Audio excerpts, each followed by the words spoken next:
नमस्कार दोस्तों, एक बार फिर से आपका ऑनलाइन क्लासेज में आपका स्वागत है। जैसा कि पिछली क्लास में हमने राष्ट्रपति का अध्ययन किया और राष्ट्रपति में हमने देखा कि राष्ट्रपति की आपातकालीन शक्तियों को और उसके पश्चात मैंने आपसे कहा था कि हम कल की क्लास में नए अध्याय के साथ शुरुआत करेंगे और हमारा अध्याय होगा उपराष्ट्रपति और इसी के साथ हम इसी अध्याय में हम नियंत्रक और महालेखा परीक्षक का भी अध्ययन करेंगे। तो देखिएगा, आज हम हमारी जो क्लास है उसको शुरू करते हैं उपराष्ट्रपति से, वाइस प्रेसिडेंट।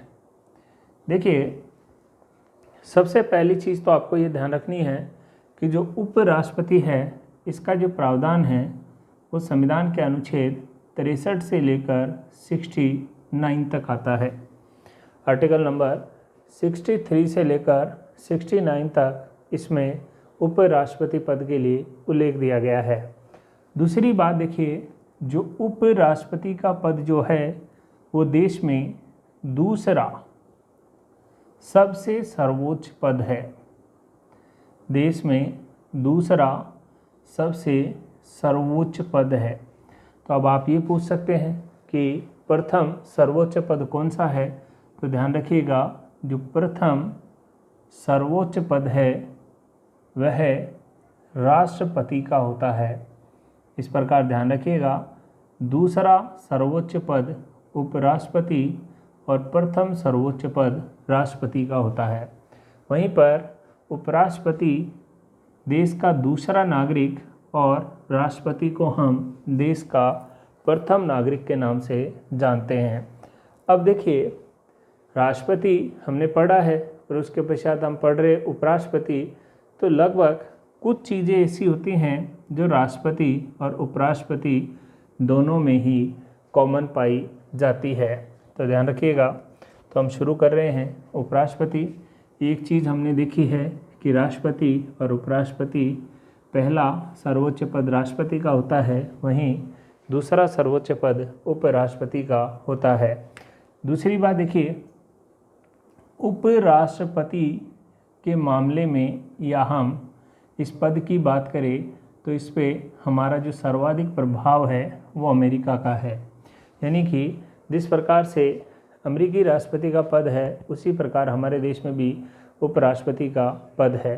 तो अमेरिका का जो उपराष्ट्रपति है उसी के समतुल्य भारत में भारतीय उपराष्ट्रपति की स्थिति पाई जाती है। इसलिए उपराष्ट्रपति का पद हमने अमेरिका से ग्रहण किया है। अब देखिए, आगे की हम बात करते हैं। सबसे पहले आर्टिकल नंबर 63। आर्टिकल नंबर 63 में बताया गया है कि देश का एक उपराष्ट्रपति होगा, एक उपराष्ट्रपति होगा। तो ध्यान रखिएगा, 63 नंबर अनुच्छेद में कहा गया है कि जो देश का उपराष्ट्रपति है वह अनुच्छेद 63 के अनुसार होगा। वहीं पर आर्टिकल नंबर 64 में कहा गया है कि जो उपराष्ट्रपति है, उपराष्ट्रपति राज्यसभा का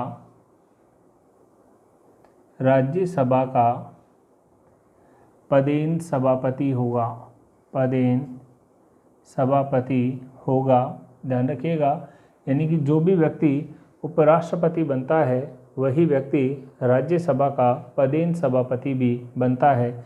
ऐसा अनुच्छेद नंबर 64 में हमारे को बताया गया है। देखिए, हम बात करते हैं अनुच्छेद नंबर 65 की। 65 में बताया गया है, यदि राष्ट्रपति का पद रिक्त होने की स्थिति में उपराष्ट्रपति राष्ट्रपति के कृत्यों का निर्वहन करता है।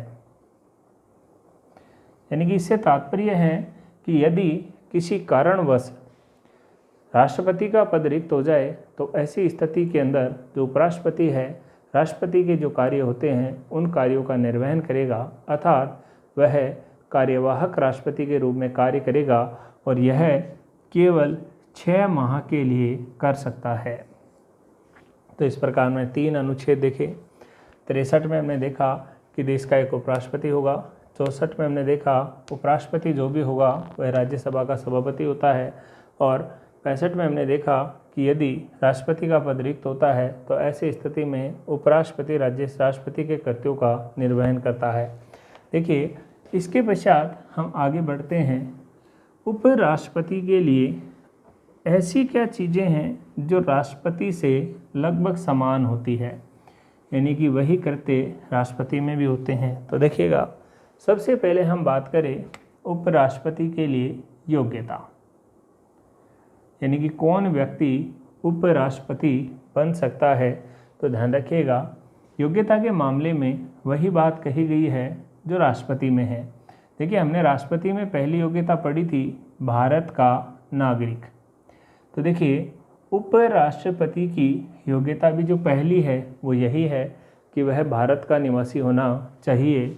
दूसरी योग्यता देखिए, हमने राष्ट्रपति के अंदर यह पढ़ा था कि राष्ट्रपति के लिए बताया गया है कि उसकी न्यूनतम आयु 35 वर्ष होना अनिवार्य है, यानी कि 35 वर्ष की आयु पूरी कर चुका हो। तो देखिए, उपराष्ट्रपति के लिए भी दूसरी योग्यता यही है कि वह 35 वर्ष की आयु पूरी कर चुका हो। थर्ड देखिए, वहाँ पर हमने बात की थी कि जो भी व्यक्ति राष्ट्रपति बनेगा उसे लोकसभा का सदस्य बनने की शर्तें पूरी करनी होगी।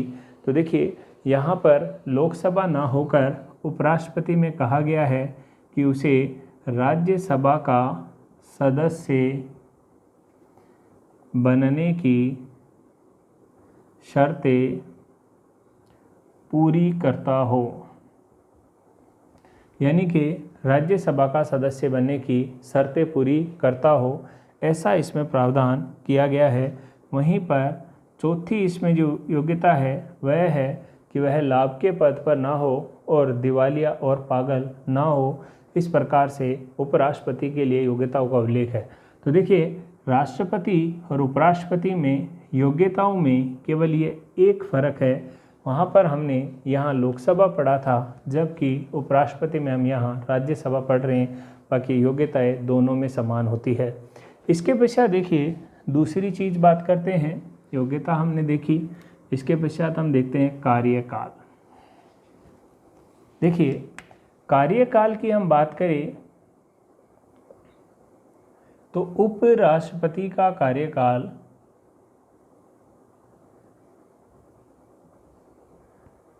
पद धारण से 5 वर्ष होता है, यानी कि वही कार्यकाल है जो कार्यकाल हमारे राष्ट्रपति के लिए बताया गया है, वही कार्यकाल हमारे लिए उपराष्ट्रपति के लिए बताया गया है। यहीं पर बताया गया है कि उपराष्ट्रपति समय से पूर्व भी राष्ट्रपति को अपना त्याग पत्र दे सकता है। उपराष्ट्रपति समय से पूर्व भी राष्ट्रपति को अपना त्याग पत्र दे सकता है, अर्थात कार्यकाल से पूर्व भी वह अपना पद त्याग सकता है। तो ध्यान रखिएगा, उपराष्ट्रपति का जो त्याग पत्र होता है वह राष्ट्रपति को दिया जाता है। थर्ड देखिए, यहीं बताया गया है कि उपराष्ट्रपति के लिए अगर हम बात करें हटाने का प्रावधान की, तो ध्यान रखिएगा, राज्यसभा अपने सदन में प्रस्ताव पारित कर लोकसभा से स्वीकृति लेकर इसे हटा सकती है। लोकसभा से स्वीकृति लेकर इसे हटा सकती है। तो ध्यान रखिएगा, जो राज्यसभा है अगर हटाना पूछा जाए तो हम इस प्रकार से आंसर करेंगे कि राज्यसभा अपने सदन में उपराष्ट्रपति को हटाने के लिए प्रस्ताव लाएगी। प्रस्ताव लाने के पश्चात लोकसभा से स्वीकृति लेगी और उसकी स्वीकृति के पश्चात उसे अपने पद से हटा सकती है। तो देखिए, हमने देखा कि उपराष्ट्रपति का कार्यकाल 5 वर्ष होता है और वह उसके पद धारण से होता है। वहीं राष्ट्रपति स्वयं भी अपना त्यागपत्र राष्ट्रपति को देकर अपना पद त्याग सकता है। और यदि हटाने की बात की जाए तो राज्यसभा अपने सदन में प्रस्ताव पारित कर लोकसभा की सहमति से या स्वीकृति से उसे अपने पद से हटा सकती है। तो देखिए, यहाँ इसके पश्चात हम बात करते हैं उपराष्ट्रपति की निर्वाचन पद्धति। उपराष्ट्रपति की निर्वाचन पद्धति। देखिए, अगर हम निर्वाचन पद्धति की बात करें तो आपको याद होना चाहिए कि जब मैंने आपसे राष्ट्रपति करवाया था उसी समय मैंने आपसे ये कहा था कि उपराष्ट्रपति के निर्वाचन में वही निर्वाचन पद्धति प्रयोग ली जाती है जिस पद्धति का प्रयोग राष्ट्रपति के निर्वाचन में किया जाता है। तो ध्यान रखिएगा, उपराष्ट्रपति के चुनाव में भी आनुपातिक प्रतिनिधित्व की एकल संक्रमण मत पद्धति द्वारा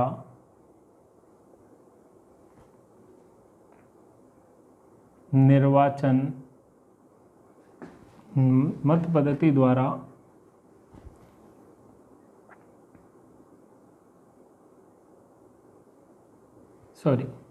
यहाँ पर इसमें बताया गया है कि आनुपातिक प्रतिनिधित्व की एकल संक्रमण मत पद्धति द्वारा अप्रत्यक्ष रूप से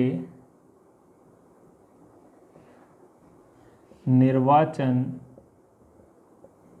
किया जाता है। तो ध्यान रखिएगा, उपराष्ट्रपति का चुनाव भी वही अप्रत्यक्ष होगा और उसी निर्वाचन पद्धति से होगा जिसे हम एकल संक्रमण के नाम से जानते हैं। इसके पश्चात देखिए, हम बात करें उपराष्ट्रपति के निर्वाचन की। देखिए, एक तो है निर्वाचन और एक होता है निर्वाचन मंडल भी कह सकते हैं और उपराष्ट्रपति का निर्वाचन भी हम कह सकते हैं। तो ध्यान रखिएगा, उपराष्ट्रपति का जो निर्वाचन होता है वह संसद के दोनों सदनों द्वारा किया जाता है। यानी कि उपराष्ट्रपति का जो निर्वाचन होगा वह संसद के दोनों सदन मिलकर करेंगे। अब इससे तात्पर्य हो गया, हमने बात की है कि संसद के दोनों सदन भाग ले रहे हैं, तो इसका मतलब है लोकसभा और राज्यसभा दोनों इसके चुनाव में भाग ले रही है और लोकसभा और राज्यसभा के सभी सदस्य चुनावों में भाग ले रहे हैं। तो देखिए, यहाँ पर हमारे सामने एक समस्या ये आ गई कि राष्ट्रपति और उपराष्ट्रपति के चुनाव में यदि हमसे यह पूछ लिया जाए कि सर इन दोनों के चुनाव में क्या अंतर होता है, तो देखिए आपको एक चीज़ और बता दूं, राष्ट्रपति और उपराष्ट्रपति का निर्वाचन पद्धति और निर्वाचन मंडल दोनों का उल्लेख संविधान के अनुच्छेद नंबर 66 में किया गया है। तो ध्यान रखिएगा, यदि अनुच्छेद पूछे तो 66 आपको आंसर करना है, राष्ट्रपति की निर्वाचन पद्धति और निर्वाचन मंडल। अब हमारी जो बात चल रही थी वो ये चल रही थी कि राष्ट्रपति का निर्वाचन लोकसभा और राज्यसभा के सदस्य करते हैं, तो फिर राष्ट्रपति और उपराष्ट्रपति के चुनाव में दोनों में क्या अंतर पाया जाता है निर्वाचन मंडल के संदर्भ में। तो देखिए, निर्वाचन मंडल के संदर्भ में राष्ट्रपति और उपराष्ट्रपति के चुनाव में एक अंतर तो यह पाया जाता है कि राष्ट्रपति के चुनाव में कभी भी मनोनीत सदस्य भाग नहीं लेते हैं। राष्ट्रपति के चुनाव में मनोनीत सदस्य भाग नहीं लेते हैं, परंतु उपराष्ट्रपति के चुनाव में ये देखिए, हम इधर की साइड ये 1 नंबर बिंदु है, यहाँ हम राष्ट्रपति की बात कर रहे हैं और इधर हम उपराष्ट्रपति की बात कर रहे हैं। तो ध्यान रखिएगा, राष्ट्रपति के चुनाव में मनोनीत सदस्य भाग नहीं लेंगे, भाग नहीं लेंगे। वहीं पर उपराष्ट्रपति के चुनाव में मनोनीत प्लस निर्वाचित दोनों सदस्य भाग लेंगे, यानी कि निर्वाचित उम्मीदवार भी इसमें शामिल होते हैं और निर्वाचित के अलावा मनोनीत सदस्य भी राष्ट्रपति उपराष्ट्रपति के चुनाव में भाग लेते हैं, लेकिन उपराष्ट्रपति के चुनाव में मनोनीत सदस्य भाग नहीं लेते हैं। दूसरा अंतर यह है कि राष्ट्रपति के चुनाव में आपके राज्य विधानसभा के प्लस आपके दिल्ली, पुदुचेरी और जम्मू कश्मीर की विधानसभा के निर्वाचित सदस्य भी भाग लेते हैं, परंतु उपराष्ट्रपति के चुनाव में कोई भी संघ शासित प्रदेश या कोई भी राज्य विधानसभा उसके चुनाव में भाग नहीं लेती। ओनली लोकसभा और राज्यसभा ही इसके चुनाव में भाग लेती है और वो भी दोनों प्रकार के सदस्य शामिल होते हैं। वहीं राष्ट्रपति में केवल लोकसभा राज्यसभा के केवल निर्वाचित सदस्य भाग लेते हैं, मनोनीत सदस्य भाग नहीं लेते हैं। राज्य विधानसभा और दिल्ली, पुदुचेरी और जम्मू कश्मीर जो संघ शासित प्रदेश है उनकी विधानसभा के सदस्य भी भाग लेते हैं, परंतु उपराष्ट्रपति के चुनाव में राज्य विधानसभा और संघ शासित प्रदेश भाग नहीं लेते हैं। तो इस प्रकार से ये दोनों के चुनाव में जो अंतर पाया जाता है, तो यह भी ध्यान रखिएगा कई बार कथन के अंदर जब सवाल पूछा जाता है तो उसमें पूछ लिया जाता है कि निम्न में से राष्ट्रपति उपराष्ट्रपति के निर्वाचन मंडल से संबंधित कौन सा कथन सत्य है, कौन सा असत्य है, तो उसमें दोनों में आपको मिलाकर कोई भी सवाल पूछ सकता है। इसके पश्चात देखिए हम आगे बात करते हैं। देखिए यहीं पर अगर हम एक और बात करें तो देखिए इसमें कोई आश्चर्यचकित होने वाली बात नहीं है। देखिए आपको एक चीज़ बता दूं,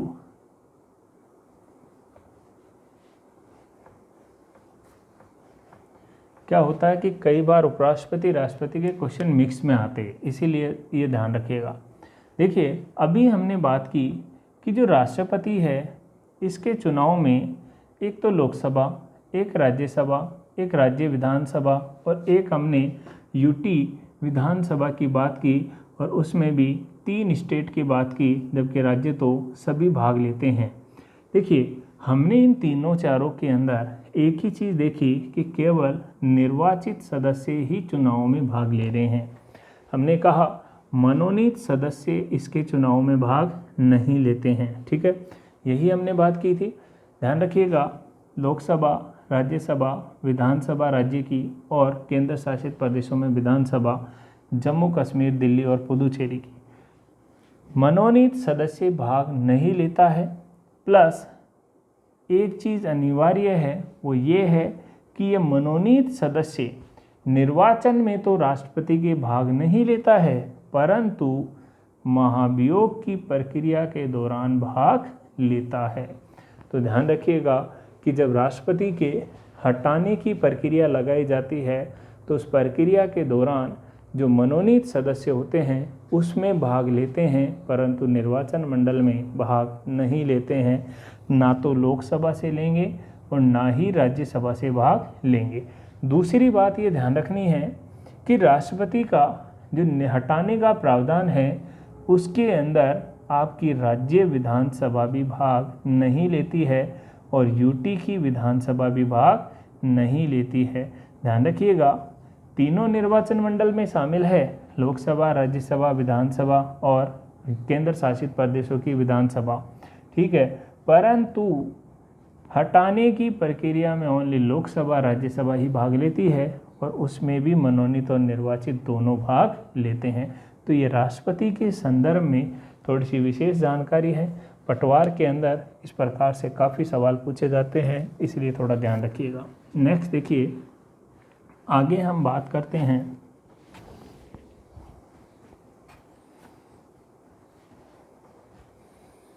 हमने निर्वाचन मंडल देखा, निर्वाचन पद्धति देखी उसके पश्चात हमने देखा कि उपराष्ट्रपति को हम किस प्रकार से हटा सकते हैं।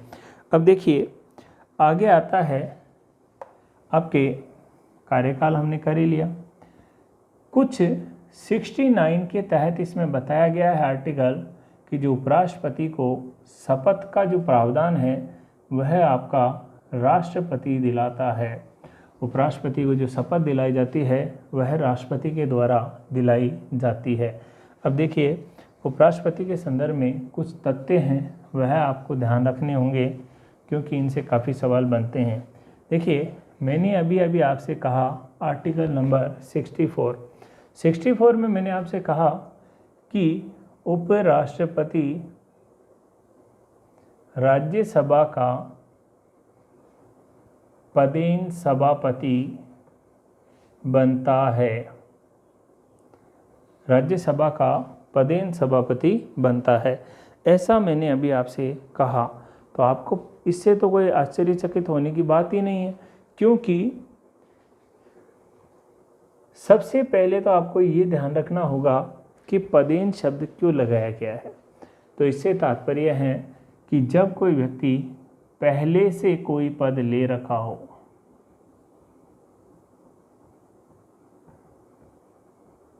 तो उससे पूर्व हमें पदेन शब्द का प्रयोग करना होता है। दूसरी बात ये कह रहा है राज्यसभा का सभापति बनता है, यानी कि राज्यसभा का अध्यक्ष बनता है, परंतु राज्यसभा का सदस्य नहीं होता है। यही बात ध्यान रखने योग्य है कि राज्यसभा का सभापति बनता है, उसकी अध्यक्षता करता है, परंतु राज्यसभा का सदस्य नहीं होता है। दूसरी बात, राज्यसभा का सदस्य नहीं है और राज्यसभा का सभापति बनता है, और फिर भी यदि राज्यसभा में निर्णायक स्थिति उत्पन्न हो, निर्णायक स्थिति उत्पन्न हो, तो ऐसी स्थिति में अपना निर्णायक मत भी दे सकता है। देखिए इस मामले के अंदर जो मैंने बताया है कि यदि राज्यसभा में बराबर की स्थिति उत्पन्न हो गई या निर्णायक स्थिति आ गई, तो ऐसी स्थिति में वह अपना निर्णायक वोट दे सकता है। तो इस मामले में देखिए ये अमेरिका के अंदर जो सीनेट में उपराष्ट्रपति करता है वही प्रावधान से यहाँ पर मिलता जुलता प्रावधान पाया गया हमारे देश में, क्योंकि वहाँ भी सीनेट में उपराष्ट्रपति अमेरिका के अंदर निर्णायक स्थिति में अपना निर्णायक वोट दे सकता है। तो भारत में भी उपराष्ट्रपति ऐसी निर्णायक स्थिति के अंदर अपना निर्णायक वोट दे सकता है। इसके अलावा देखिए हमने एक चीज़ पढ़ी कि उपराष्ट्रपति को हम 6 माह तक यदि कारणवश राष्ट्रपति का पद रिक्त होता है तो हम कार्यवाहक राष्ट्रपति भी बना सकते हैं। तो देखिए हमने बात की थी कार्यवाहक राष्ट्रपति, ठीक है, और मैंने आपसे कहा था कि यह तभी बन सकता है जब किसी कारणवश राष्ट्रपति का पद रिक्त हो। तो ध्यान रखिएगा यह 6 माह के लिए बन सकता है, और उपराष्ट्रपति को जब तक यह 6 माह के लिए उपराष्ट्रपति से राष्ट्रपति पद का कार्य करता है तब तक उसे वेतन भत्ते व सारी सुविधाएं भी राष्ट्रपति की ही प्राप्त होती है, राष्ट्रपति की ही प्राप्त होती है। यानी कि इससे तात्पर्य है कि जैसे ही उपराष्ट्रपति पद से कार्यवाहक राष्ट्रपति के रूप में कार्य करेगा तो इस दौरान उसे वेतन भत्ते और सभी सुविधाओं का जो उल्लेख किया गया है वह राष्ट्रपति पद की ही स्वीकार करेगा। दूसरी बात ध्यान रखिएगा, उपराष्ट्रपति के लिए यदि हम बात करें तो इसे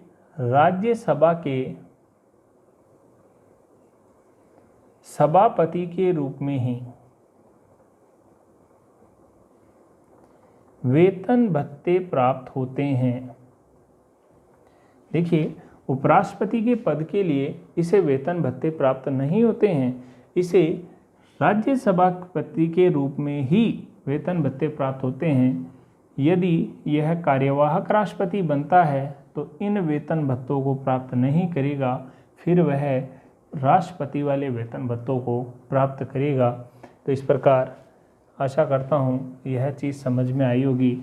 मैंने आपसे बताया था कि किस प्रकार से हम राष्ट्रपति का चुनाव करते हैं, किस प्रकार हमने उसका निर्वाचन मंडल देखा, कार्यकाल देखा। अब देखिए, कुछ तथ्य हैं उन पे भी हम विचार करते हैं। कुछ क्वेश्चंस होते हैं जो उपराष्ट्रपति पे बन सकते हैं। सबसे पहली चीज़ तो आपको ये ध्यान रखनी होगी कि हमारे देश के जो प्रथम उपराष्ट्रपति बने थे वो डॉक्टर सर्वपल्ली राधाकृष्णन बने थे। ठीक है, और इनकी जो कार्य अवधि है वो 1952 से लेकर 1962 तक आती है। अब देखिए, कार्य अवधि 52 से लेकर 62 तक है। इससे तात्पर्य है कि ये देश में लगातार 2 बार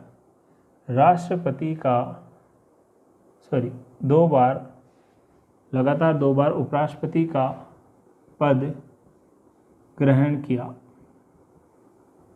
ठीक है, तो लगातार 2 बार उपराष्ट्रपति के पद पर रहे हैं।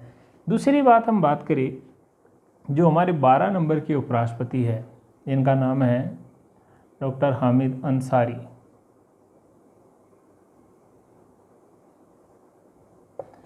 अंसारी की बात करें हम तो देखिए, ये भी लगातार 2007 से लेकर 17 यानी कि लगातार 2 बार कार्यकाल पूरा किया। तो ध्यान रखिएगा, लगातार 2 बार राष्ट्रपति पद पर रहने वाले अभी तक हमारे 2 ही उपराष्ट्रपति हैं जिन्होंने 2 बार उपराष्ट्रपति के पद पर कार्य किया है। वहीं पर देखिएगा, नेक्स्ट हम बात करते हैं, हमें ऐसे उपराष्ट्रपतियों को भी ध्यान रखना होगा जिन्होंने राष्ट्रपति पद पर भी अपना कार्य किया। तो ध्यान रखिएगा, वह उपराष्ट्रपति जो राष्ट्रपति भी रहे। तो देखिए, कौन कौन व्यक्ति ऐसा है जो वर्तमान में अब तक राष्ट्रपति पहले उपराष्ट्रपति बना, उसके पश्चात राष्ट्रपति पर प्रमोट हुआ हो। तो देखिए, राधाकृष्णन की बात करें तो एक तो यह बने हैं जो पहले उपराष्ट्रपति थे फिर राष्ट्रपति पद पर गए। उसके पश्चात डॉक्टर जाकिर हुसैन,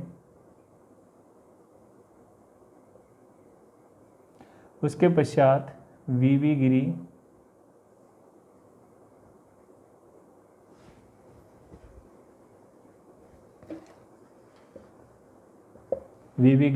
यह भी पहले उपराष्ट्रपति उसके पश्चात राष्ट्रपति पद पर गए। फिर देखिए वेंकट रमन, यह भी पहले उपराष्ट्रपति रहे फिर राष्ट्रपति पद पर गए। फिर आता है शंकर दयाल शर्मा, इन्होंने भी पहले उपराष्ट्रपति का कार्यकाल पूरा किया, उसके पश्चात राष्ट्रपति पर। फिर KR नारायणन।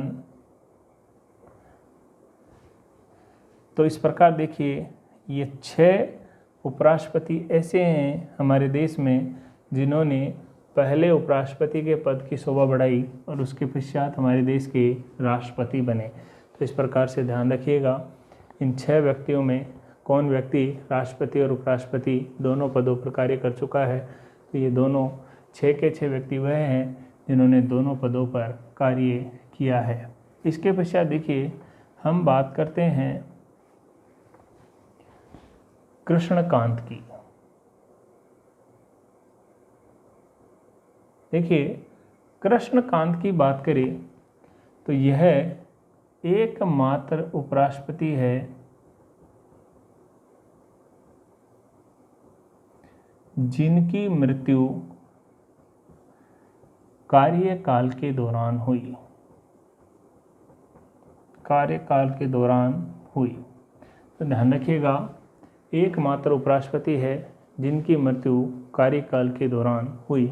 और ध्यान रखिएगा, वर्तमान में 13वें राष्ट्रपति के उपराष्ट्रपति के रूप में 2017 में वेंकैया नायडू ने शपथ ली है। तो ध्यान रखिएगा, वर्तमान में आपका व्यक्तिगत रूप से 13वां राष्ट्रपति है, उपराष्ट्रपति है सॉरी, और कौन है? वेंकैया नायडू है, जिन्होंने 2017 में उपराष्ट्रपति पद के लिए शपथ ग्रहण की है। तो इसी के साथ दोस्तों, हमारा जो एक छोटा सा टॉपिक था जिसे हम उपराष्ट्रपति के नाम से जानते हैं, और आज हमने उस टॉपिक को पूरा किया है। कल हम दोस्तों एक तो आपके राष्ट्रपति से संबंधित और प्रधानमंत्री से संबंधित जो भी तथ्य हैं उनकी बात करेंगे। उसके पश्चात दोस्तों हम नियंत्रक और महालेखा परीक्षक का अध्ययन करेंगे, और कल की क्लास हम इसी पे बात करेंगे। उसके पश्चात हमारा नया टॉपिक शुरू होगा जिसे हम संसद या पार्लियामेंट कहते हैं। धन्यवाद दोस्तों।